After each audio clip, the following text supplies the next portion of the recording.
प्रियंका की जैसे ही उन पर नज़र पड़ी वो खड़ी हो गई और बोली, जी आप लोग कौन? बच्चों ने भी उस तरफ देखा। आद्रिका ने बैठे बैठे ही प्रियंका से इशारे से पूछा, कौन है? तो उसने भी इशारे में कहा, रुक। वहीं सिया इतने सारे बच्चों को देख खुश हो गई और उछलने लगी। उसे इतना खुश देखकर सभी के चेहरे पर मुस्कान आ गई। अर्णव ने प्रियंका से कहा, जी हम लोग यहाँ डोनेशन देने आए हैं। ये सुनकर आद्रिका खड़ी हो गई। वो जैसे ही उसकी तरफ मुड़ी, अर्णव की नज़रें उस पर ठहर गईं। वहीं आद्रिका को देख जूलिया बोली, आप? आद्रिका भी जूलिया को देखकर बोली, आप? विशाल ने जूलिया से कहा, तू इसे जानती है? जूलिया, हाँ वो ये मुझे सुबह ही मिली थी। जहाँ हम लोग रह रहे हैं ये भी वहीं रहती हैं। सभी ने सिर हिला दिया। आद्रिका ने अब अर्णव की तरफ देखा जो न जाने कब से उसे देख रहा था। आद्रिका आगे बढ़ी, उसने उसकी नज़रों के सामने चुटकी बजाई और कहा, कहाँ खो गए जनाब? अर्णव उसकी झील सी गहरी आंखों में देखते हुए बोला, आप? मैं? उसका जवाब सुन जूलिया चिढ़ गई। एक पल के लिए तो आद्रिका भी उसकी काली आंखों में खो गई, लेकिन उसने खुद को संभाला और कहा, कितना डोनेशन देने आए हैं? अर्णव, 50 लाख। ये सुनकर आद्रिका हैरानी और अविश्वासी नज़रों से उसे देखने लगी। वहीं इतनी बड़ी रकम सुनने के बाद प्रियंका दौड़कर उसके पास आई और बोली, एक बार फिर से दोहराना? अर्णव, 50 लाख। आद्रिका ने उसे शक भरी नज़रों से देखते हुए कहा, पक्का डोनेशन देने आए हैं या फिर जन्नत को खरीदने आए हैं? अर्णव ने कहा, डोनेशन देने ही आए हैं। वैसे भी इस शहर से कुछ नहीं लेना चाहता मैं। लेने नहीं देने आया हूँ इस शहर में।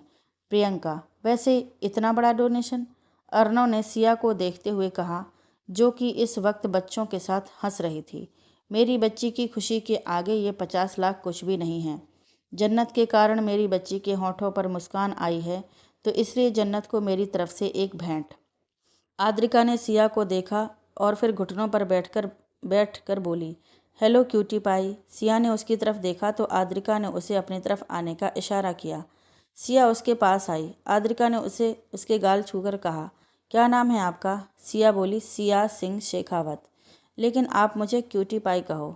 ये सुनकर प्रियंका और आद्रिका मुस्कुरा दिए। फिर सिया बोली, आपका नाम क्या है? आद्रिका, मेरा नाम आद्रिका है। आप मुझे जो चाहो बुला सकती हो। तभी प्रियंका ने नीचे बैठी और बोली, मेरा नाम प्रियंका है। सिया ने मुंह बनाकर कहा, कितने बड़े बड़े नाम हैं आपको। आद्रिका की तरफ इशारा करके कहा, मैं एंजल कहूँगी क्योंकि आपकी आंखें एंजल्स जैसी हैं। और आपको? प्रियंका की तरफ इशारा किया, मैं आपको प्रियू दीदी कहूँगी। वहाँ पर जयश्री और सीमा आ गईं। प्रियंका ने उन्हें बताया कि अर्णव जन्नत को 50 लाख का डोनेशन देना चाहता है, जिसे सुनकर वो दोनों बहुत खुश हो गईं। सिया को वहाँ बच्चों के पास छोड़ अर्णव सीमा के साथ उसके कैबिन में चला गया फॉर्मेलिटीज़ क्लियर करने। वो क्लियर करके अर्णव बच्चों के पास चला गया। अली, शंकर, विशाल और जूलिया उसके पास आए। अली बोला, बॉस सिया कितनी खुश है ना यहाँ आकर। अर्णव ने सिया को खुश देखकर मुस्कुराते हुए कहा, हाँ। तभी उसकी नज़र बच्चों के साथ खेलती आद्रिका पर गई। अर्णव की नज़रें उस पर ठहर गईं। पिंक स्वेटर के साथ उसने ब्लू जीन्स पहनी थी। बालों को बन बनाया हुआ था, जिसमें से कुछ लटें निकली हुई थीं और उसके गालों को चूम रही थीं। जूलिया ने जब उसे ऐसे खोया सा देखा तो उसकी नज़रों का पीछा किया। नज़रों का पीछा करके उसकी नज़रें जब आद्रिका पर ठहरीं, वो गुस्से से तिलमिला उठी। वो मन ही मन बोली, मेरे अलावा किसी और को देख भी कैसे लिया तुमने अर्णव? इस लड़की को मैं मार दूंगी। इतना बोल वो आद्रिका को गुस्से से घूरने लगी। अर्णव ने आद्रिका को देखते हुए पूछा, आद्रिका का मतलब क्या होता है? शंकर बोला, पर्वत। तभी विशाल बोला, और बॉस आपके नाम का मतलब है सागर। बिल्कुल अपोजिट। ये सुनकर अर्णव मुस्कुरा दिया और बोला, सागर नदी से बनता है और नदियाँ पर्वतों से ही तो बहती हैं। हमारा रिश्ता तो बहुत गहरा है। ये सुनकर चारों उसे हैरानी से देखने लगे। अली बोला, बॉस आपको तो किसी से रिश्ता जोड़ना पसंद नहीं। अर्णव ने उसकी बात को इग्नोर करके आंखों पर काला चश्मा चढ़ाकर आद्रिका को देखते हुए बोला, अली इस लड़की की जन्म कुंडली निकालो। सोचा था कि शिमला से कुछ लेकर नहीं जाऊंगा, लेकिन लगता है बिना लिए जा नहीं पाऊंगा। इतना बोल वो आद्रिका की तरफ बढ़ गया। वहीं उसकी बातें सुन चारों हैरान थे। विशाल बोला, लगता है बॉस को पहली नज़र का प्यार हो गया है। जूलिया चिढ़कर बोली, चुप हो जाओ। तीनों ने उसे इग्नोर किया। अर्णव ने आद्रिका के पास जाकर कहा, एक्सक्यूज़ मी मिस। आद्रिका उसे देख उठी। अर्णव बोला, आपसे अकेले में बात करनी है। आद्रिका ने उठकर कहा, ना मैं आपको जानती हूँ ना आप हमें जानते हैं, तो क्यों चलूँ अकेले में बात करने? जो भी कहना है यहीं कहो। अर्णव बोला, मुझे अकेले में बात करनी है तो प्लीज़ कोऑपरेट। आद्रिका, देखिए मिस्टर, मैं यहाँ से हिलने वाली नहीं, तो जो भी कहना है यहीं कहिए, वरना यहाँ से खिसकिए। जयश्री गुस्सा करते हुए बोली, आदि ऐसे नहीं बोलते। आद्रिका, लेकिन बाकी के शब्द उसके गले में ही अटक गए क्योंकि अर्णव ने उसे गोद में उठा लिया। आद्रिका ने गिरने के डर से जल्दी से उसके गले में बाहें डाली और कहा, ये क्या हरकत है? अर्णव ने कहा, खुद ही तो कहा था कि यहाँ से नहीं हिलोगी, और बिना हिले तो मेरे साथ तुम अकेले में बात कर नहीं पाती। अर्णव ने जयश्री को देखते हुए कहा, मैम आप फिक्र न करें, आपको आपकी बेटी सही सलामत ही दे दूंगा। जयश्री तो उसे देखते ही रह गई। फिर अर्णव आद्रिका को गोद में उठाए ही जन्नत में बनाए एक कमरे में ले गया। वहां उसने जैसे ही उसे उतारा, आद्रिका ने सीधा उसे सीने पर हाथ रखकर धक्का दिया, लेकिन अर्णव अपनी जगह से टस से मस न हुआ। आद्रिका ये देख कुढ़ गई। उसने कहा, क्या बात करनी है? अर्णव ने अपनी काली गहरी आंखों से देखते हुए कहा, जो बात करनी थी वो बच्चों के सामने नहीं हो सकती थी। आद्रिका ने जैसे ही उसकी तरफ देखा, उसकी आंखों में देख वो खोने लगी, लेकिन उसने खुद को संभाल लिया और नजरें उससे हटाकर कहा, ऐसा भी क्या है? अर्णव ने ये सुन उसकी तरफ एक कदम बढ़ाया तो आद्रिका ने अपना एक कदम पीछे ले लिया। अर्णव ने फिर एक कदम बढ़ाया और आद्रिका ने फिर से एक कदम पीछे करते हुए कहा, दूर से कहो जो भी कहना है। अर्णव उसकी तरफ एक एक कदम बढ़ाते हुए बोला, करीब रहकर कहने में क्या समस्या है? आद्रिका ने पीछे कदम रखते हुए कहा, देखो तुम। लेकिन इससे पहले कि वो आगे बोलती, उसका पैर पीछे बेड के पाँव से लग गया और जैसे ही वो लड़खड़ाकर गिरने लगी, अर्णव ने उसे पकड़ लिया, अपने करीब खींच लिया। आद्रिका ने झट से उसका कॉलर पकड़ लिया। दोनों ही एक दूसरे की आंखों में देखने लगे। अर्णव ने कहा, इसीलिए करीब आ रहा था कि तुम्हें गिरते वक्त, लड़खड़ाते वक्त थाम सकूं। आद्रिका इस पर कुछ नहीं बोली। अर्णव ने फिर आगे कहा, शादी हो गई? आद्रिका ने ना में सिर हिला दिया। अर्णव ने आगे कहा, बॉयफ्रेंड है? आद्रिका ने वापस में ना में सिर हिला दिया। अर्णव ने आगे कहा, मंगेतर? आद्रिका ने फिर से ना में सिर हिला दिया। अर्णव, अच्छी बात है, वरना फालतू में मेरे ऊपर एक और खून का इल्ज़ाम चढ़ जाता। आद्रिका उसे असमंजस में देखने लगी तो अर्णव ने उसके कान में होंठ सटा दिए। आद्रिका कांप उठी। वो जैसे ही उससे दूर होने की कोशिश करने लगी, अर्णव ने उसे पकड़ लिया। अर्णव, अब अगर तुम्हारा पति होता, बॉयफ्रेंड होता या मंगेतर होता, तो तुम उनके करीब रहती, जो कि मुझे बिल्कुल अच्छा नहीं लगता, तो उन्हें मारना ही पड़ता ना। ये सुनकर आद्रिका की आंखें बड़ी हो गईं। और हाँ सुनो, दूर मत जाया करो, अच्छा नहीं लगता। अगर करीब और नज़दीक रहोगी तो खुश रहोगी और शांति भरी जिंदगी जियोगी, वरना। आगे वो कुछ नहीं बोला। आद्रिका ने कांपते होठों के साथ कहा, वरना। अर्णव ने अपने होंठ उसके कान से हटाए और उसकी आंखों में देखते हुए कहा, वरना जिंदगी में अशांति फैल जाएगी। ये सुनकर आद्रिका की आंखों में डर सा आ गया, जिसे देख अर्णव भी डर गया। उसने उसकी कमर को छोड़कर उसका चेहरा थाम लिया और कहा, देखो डरो मत, मेरा ना गुस्सा बहुत बुरा है। आई प्रॉमिस, सिया की कसम, तुम पर कभी आँच भी नहीं आने दूंगा। Now you are very important part of my life. Aadrika, अभी मिले हुए 12 घंटे भी नहीं हुए, तुम्हारी लाइफ में ज़रूरी हो गई मैं? कैसे? अर्णव ने उसकी निगाहों में निगाहें डालकर कहा, कभी कभी कोई सालों रह कर भी इतना ज़रूरी नहीं बन पाता, तो और कभी कभी कोई एक सेकंड में ही बहुत ज़रूरी हो जाता है। आद्रिका ने भी अब उसकी आंखों में देखते हुए कहा, लेकिन मुझे किसी के लिए भी ज़रूरी नहीं बनना, और मैं ज़रूरत नहीं ख्वाहिश बनना चाहती हूँ। अर्णव ने मुस्कुराकर कहा, अकड़? I like it. तुम्हारी ये अकड़ भी कबूल है। और सुनो, तुम ना ऐसी पहली लड़की हो जिस पर अर्णव सिंह शेखावत का दिल आया है। आखिरी भी तुम ही हो, क्योंकि धोखा देना मुझे आता नहीं। आद्रिका ने खींच कर कहा, अपनी ये बकवास अपने पास रखो, समझे? शादीशुदा हो, एक बच्चा है, और फिर भी। अर्णव ने उसे टोकते हुए कहा, ओ हेलो मैडम, मैं सिंगल हूँ, कोई शादी वादी नहीं हुई मेरी। आद्रिका, तो ये सिया क्या पेड़ से लटकते हुए मिली थी? तभी पीछे से आवाज़ आई। अर्णव। दोनों ने उस तरफ देखा तो जूलिया खड़ी थी। अर्णव और आद्रिका को इतने पास देख वो हैरान थी। आद्रिका ने मन ही मन सोचा, शायद ये इसकी पत्नी है। इतना सोच वो मंद मंद मुस्कुरा दी। आद्रिका ने अर्णव के सीने से चिपकते हुए कहा, ओ गॉड, अनु कोई हमें रोमांस भी नहीं करने दे रहा।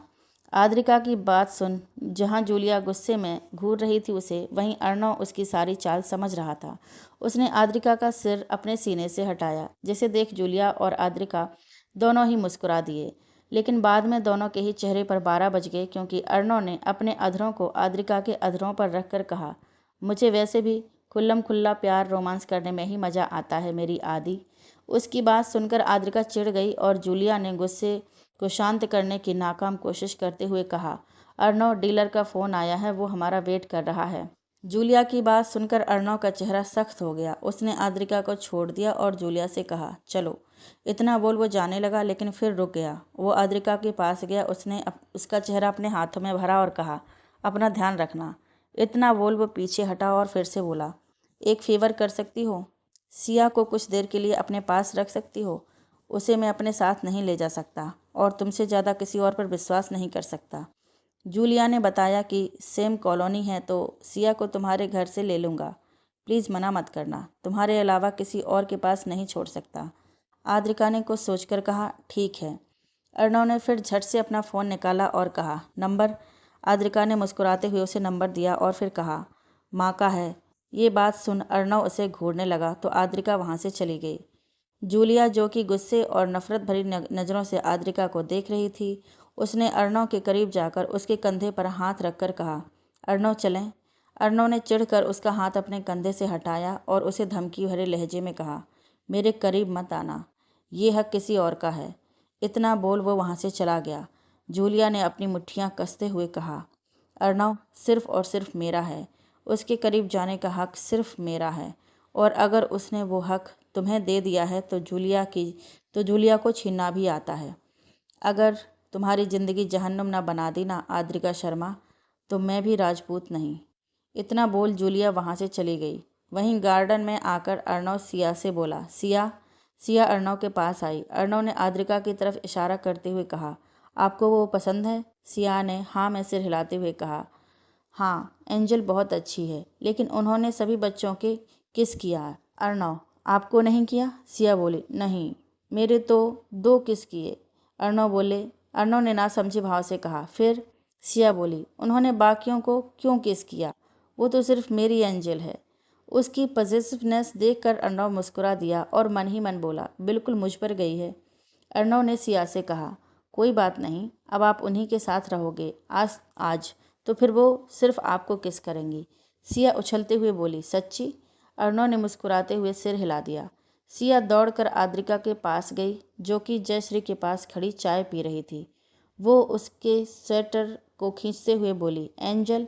आद्रिका ने उसे देखा तो नीचे झुकी। सिया, आज मैं आपके साथ रहूँगी। आद्रिका ने एक नज़र अर्णव को देखा जो उसे ही देख रहा था और कहा, हाँ। सिया उसके गले लग गई, जिसे देख आद्रिका के चेहरे पर मुस्कान आ गई। उसने भी उसे अपनी बाहों में भर लिया। अर्णव मुस्कुरा दिया और मन ही मन बोला, परफेक्ट फॉर सिया। तभी अली ने अर्णव से चलने को कहा तो अर्णव सिया के पास पहुंच गया। सिया तब तक आद्रिका से अलग हो चुकी थी। उसने सिया को अपनी गोद में उठाया, उसने उसका गाल चूम लिया और कहा, मैं जा रहा हूँ, अपना ध्यान रखना। सिया ने सिर हिला दिया। फिर अर्णव ने आद्रिका की तरफ रुख किया और कहा, इसे 2 बजे सुला देना और जब सोकर उठ जाए तो इसे चॉकलेट शेक पीना होता है, और हाँ, अगर इसे मेरी याद आए तो मुझे कॉल कर देना। आद्रिका ने सिर हिला दिया। अर्णव ने फिर सिया का माथा चूमा और चला गया।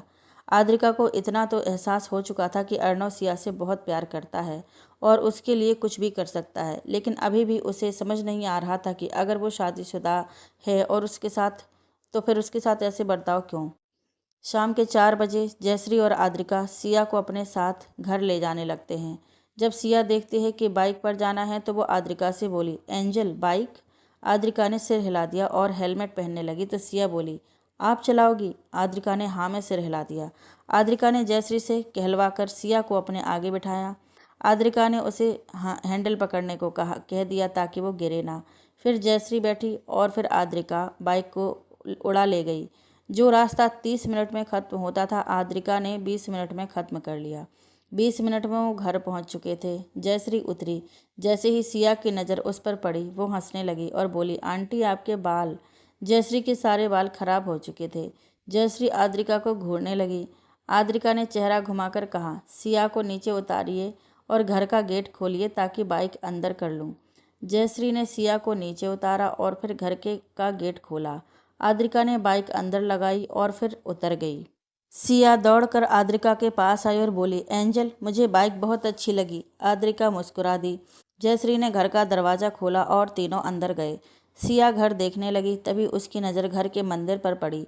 उसे देख वो आद्रिका से बोली, वो क्या है एंजल? आद्रिका ने कहा, बेटा वो मंदिर है। सिया ने मासूमियत से कहा, मंदिर क्या होता है? ये सुनकर जयश्री और आद्रिका उसे अचरज निगाहों से देखने लगीं।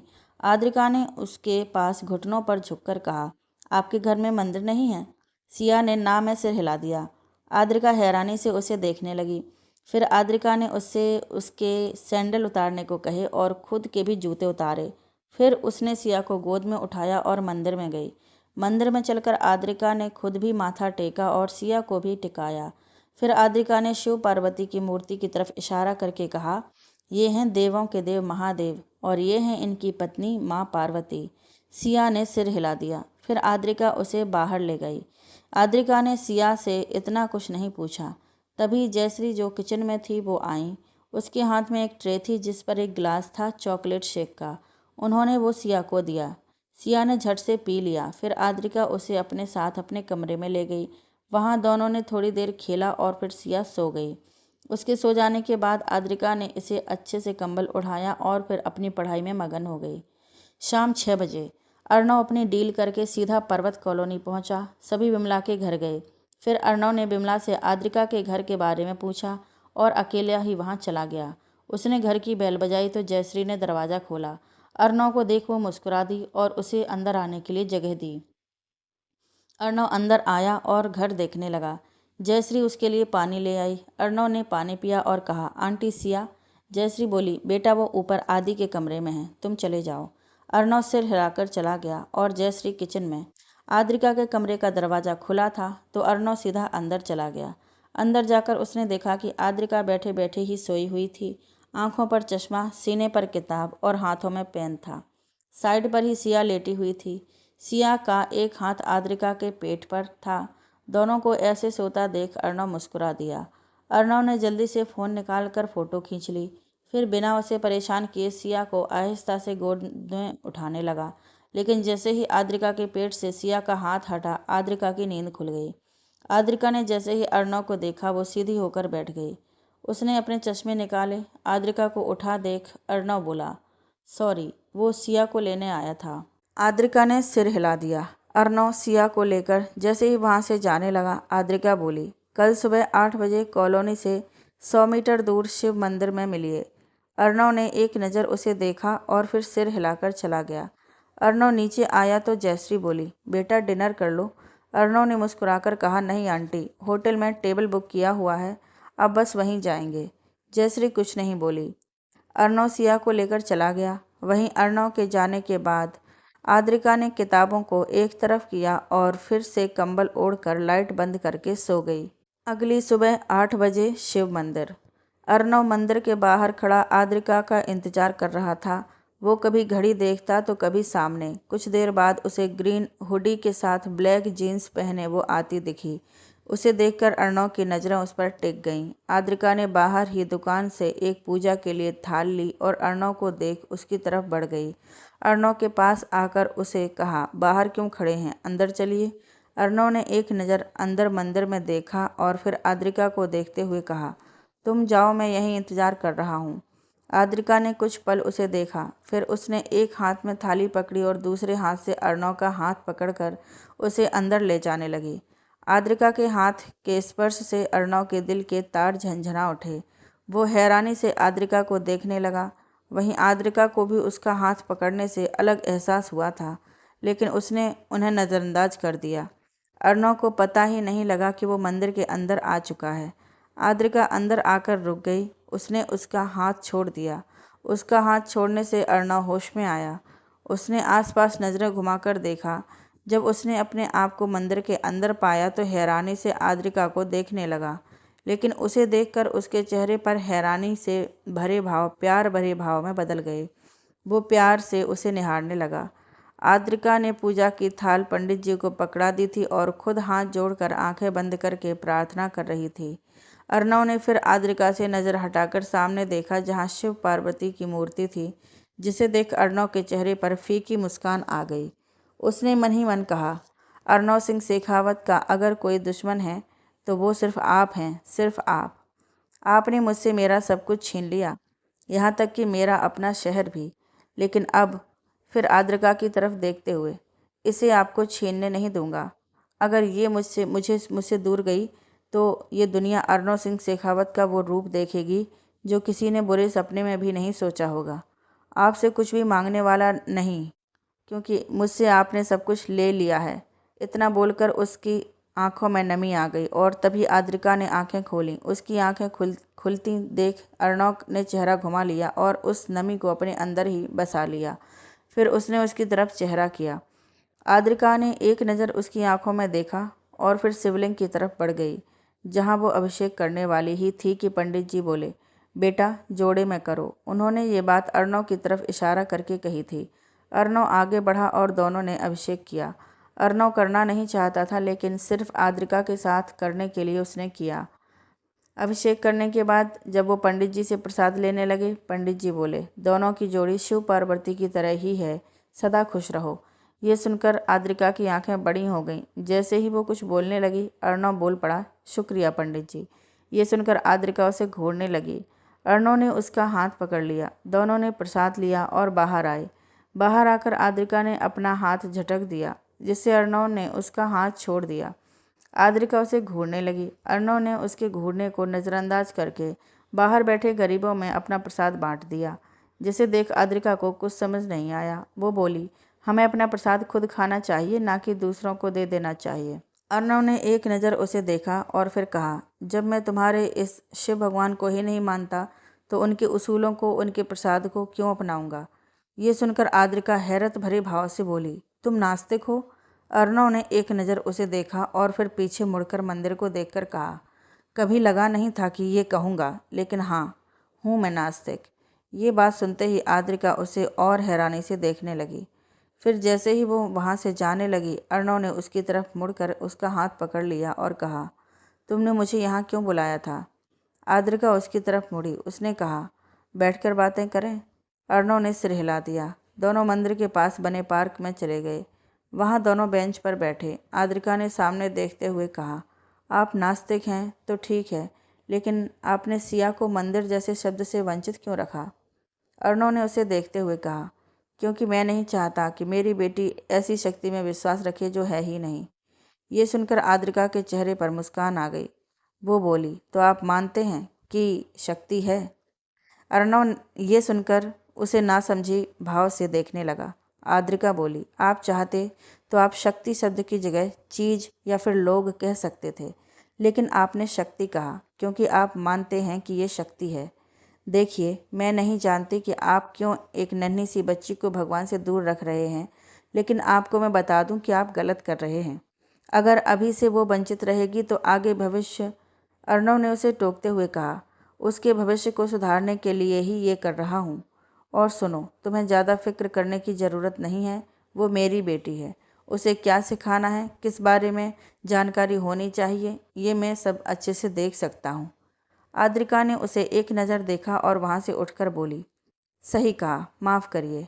आप और आपकी बेबी सिया के लिए भला बुरा सब कुछ जानते हैं। और वो क्या है ना, मैं बहुत ही कम वक्त में बच्चों से अटैच हो जाती हूँ, तो इसीलिए कहा, लेकिन कहना नहीं चाहिए था क्योंकि कोई हक नहीं है। इतना बोल वो वहाँ से चली गई। वहीं उसके जाने के बाद अर्णव ने अपना सिर अपने हथेलियों के बीच फंसा कर कहा, अर्णव तू पागल है।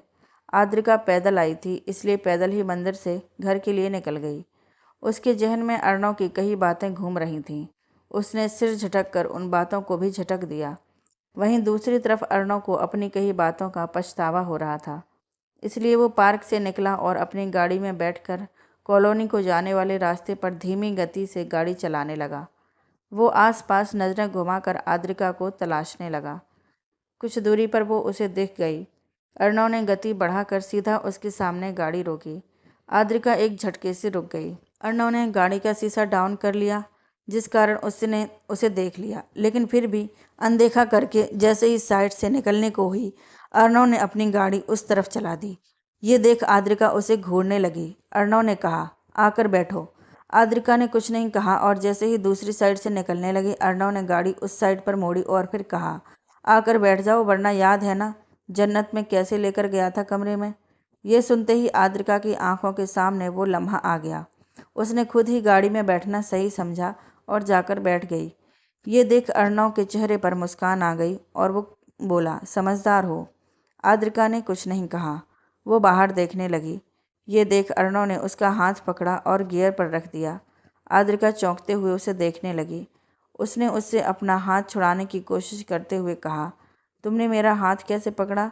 अर्णव ने उस पर एक नज़र डालकर कहा, बिल्कुल वैसे जैसे तुमने मेरा हाथ पकड़ा था मंदिर में। आद्रिका ने खींचकर कहा, हाथ छोड़ो। अर्णव ने गाड़ी को दाएं मोड़ते हुए कहा, छोड़ने के लिए नहीं पकड़ा। आद्रिका ने व्यंग से कहा, बीवी को भी यही कहा होगा। ये सुनकर अर्णव का पारा चढ़ गया। उसने गाड़ी को झटके से साइड में रोक दिया। आद्रिका ने सीट बेल्ट नहीं लगाई थी, जिस कारण उसका सिर सीधा डैशबोर्ड से टकरा गया। आद्रिका ने गुस्से से कहा, सुबह सुबह पी रखी है क्या? अर्णव ने उसके सवाल को नज़रअंदाज करके कहा, तुम एक बात अपने दिमाग में फिट करके बिठा लो कि मेरी कोई बीवी नहीं है, मैं सिंगल हूँ। आद्रिका ने खींच कर कहा, सिया क्या तुम्हें पेड़ से लटक कर मिली थी? अर्णव ने बिना भाव के कहा, वो मेरी बड़ी बहन की बेटी है। आद्रिका को भरोसा नहीं था तो उसने आगे पूछा, वो कहाँ है? अर्णव ने कहा, दुनिया में नहीं है। आद्रिका ने कहा, सॉरी, लेकिन उसके पापा? अर्णव ने अब उसकी आंखों में देखते हुए कहा, उसका बाप भी मैं हूँ, उसकी माँ भी मैं हूँ। वो सिया अर्णव सिंह शेखावत है। असलियत में मेरी भांजी है, लेकिन तुम्हारा शिव भगवान भी जानता है कि वो मेरे लिए मेरी बेटी से भी बढ़कर है। अर्णव की बात सुनकर उसकी आंखों में सच्चाई देख आद्रिका को उस पर यकीन हो गया। उसने नज़रें झुकाकर कहा, सॉरी। अर्णव मुस्कुरा दिया और बोला, कोई बात नहीं, अब तो तुम मुझसे शादी करोगी ना? ये सुनकर आद्रिका आंखें छोटी करके बोली, ये आपसे किस पागल ने कहा? अर्णव बोला, तुम्हें गलतफहमी थी ना कि मेरी शादी हो गई है, तो अब तुम शादी नहीं कर सकती, लेकिन अब तो पता लग गया, तो अब तो। आद्रिका मुस्कुराते हुए बोली, आपको खुशफहमी है कि मैं आपसे शादी करने के लिए मरे जा रही हूँ, जबकि ऐसा कदापि नहीं है। ना मैं आपसे शादी करना चाहती हूँ और ना ही करूँगी। ये सुनकर अर्णव ने उसका हाथ जोर से गियर पर उसके हाथ के नीचे जो उसके हाथ के नीचे था दबाते हुए कहा, शादी तो तुम्हें मुझसे ही करनी पड़ेगी, बाय हुक और बाय क्रुक। आद्रिका ने कहा, अगर डायलॉगबाजी ही हो गई हो तो मुझे मेरे घर छोड़ने का कष्ट करें, मुझे पढ़ना भी है।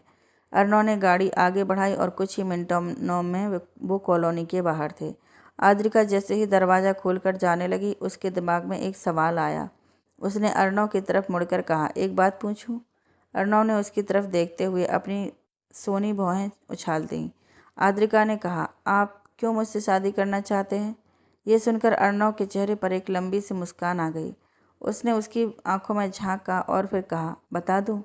आद्रिका ने आंखें छोटी करके कहा, नहीं, वापस मंदिर चलते हैं और मैं पंडित जी से मुहूर्त निकलवाती हूँ, फिर उसी मुहूर्त पर बताना। बताओ चुपचाप। अर्णव ने भोली सी सूरत बना के कहा, चुपचाप कैसे बता सकता हूँ? अगर चुप ही हो गया तो क्या बोलूँगा? आद्रिका ने झल्लाकर कहा, बताओ वरना।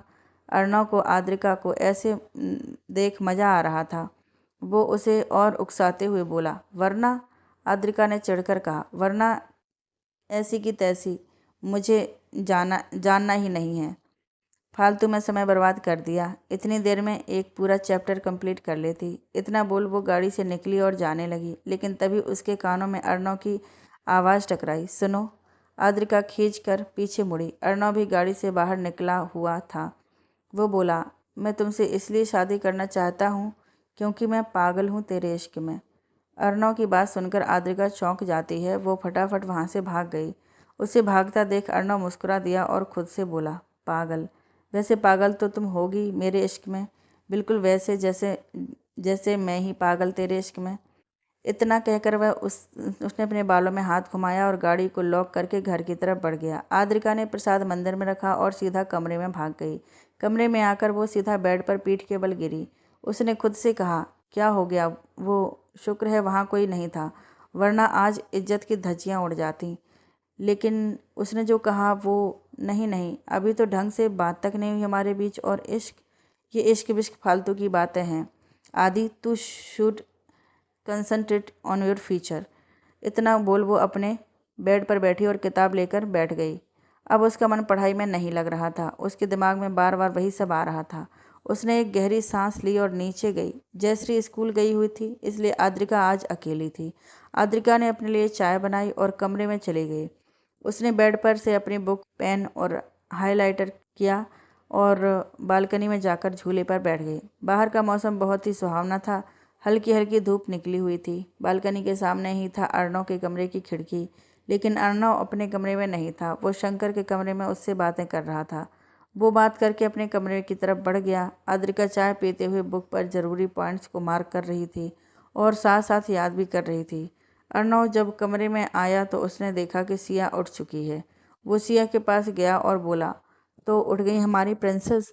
सिया ने अलसाते हुए कहा, हाँ मामू, आपको पता है यहाँ ना बहुत अच्छी नींद आती है। क्या हम हमेशा के लिए यहाँ नहीं रह सकते? ये सुनकर अर्णव के चेहरे पर दर्द उभर आया, जिसे उसने जगत से छुपा लिया, और सिया से नकली मुस्कुराहट के साथ कहा, बेटा, आपका स्कूल, आपके फ्रेंड्स सभी मुंबई में हैं ना, तो हम यहाँ कैसे रहेंगे? सिया ने हाँ में सिर हिलाया और फिर झट से कहा, मामू, क्या हम किसी को अपने साथ यहाँ से लेकर जा सकते हैं? अर्णव ने कहा, किसे? सिया बोली, एंजल को। प्लीज़ मामू, एंजल को साथ लेकर चलते हैं ना।